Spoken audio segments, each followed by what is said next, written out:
नमस्ते बच्चों, छोटा सा टॉपिक है। हम जो है वो प्लांट के बारे में पढ़ रहे थे। तो जो न्यू प्लांट है, growing plant from steam, roots and leaves. अब यहाँ पे जो है वो सिर्फ आपको एग्जांपल याद में रखना है कि कौन सा प्लांट स्टीम से ग्रो होता है, कौन सा रूट से होता है और कौन सा लीफ से होता है। देखिए, प्लांट जो है वो हर फ्लावर जो है वो सीड में कन्वर्ट होते हैं, पर हर प्लांट जो है वो सीड से ग्रो नहीं होता।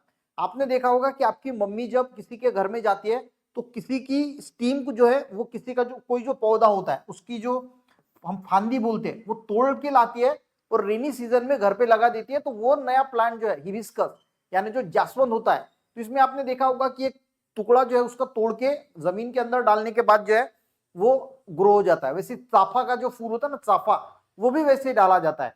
तो प्लांट जो है वो स्टीम से भी ग्रो हो सकते हैं, रूट से भी ग्रो हो सकते हैं और कोई तो पत्ते से भी ग्रो होते हैं। पत्थर चट्टा नाम का एक प्लांट आता है जो किडनी स्टोन में बहुत अच्छा काम करता है। तो वो तो पत्ता भी लगाओगे ना तो पत्ता भी नया प्लांट में ग्रो हो जाता है। तो प्लांट स्टीम, यहाँ पे आप जो है वो स्टीम में हिबिस्कस है, जो ये सबसे बेस्ट एग्जांपल है, ये याद रखना, यानी जासवंत।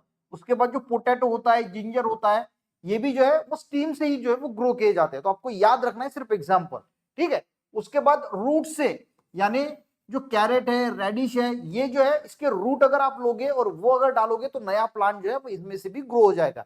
और तीसरा है लीफ से, तो ब्रायोफाइलम, ये एग्जाम्पल के तौर पे आपको इसका नाम जो है वो याद कर लेना है क्योंकि ये लिखना बहुत इंपॉर्टेंट है।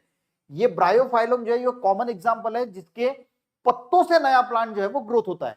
तो आपको आई थिंक समझ में आ गया होगा कि प्लांट लीफ से भी ग्रो हो सकता है, स्टीम से भी हो सकता है और रूट से भी जो है वो ग्रोथ हो सकता है।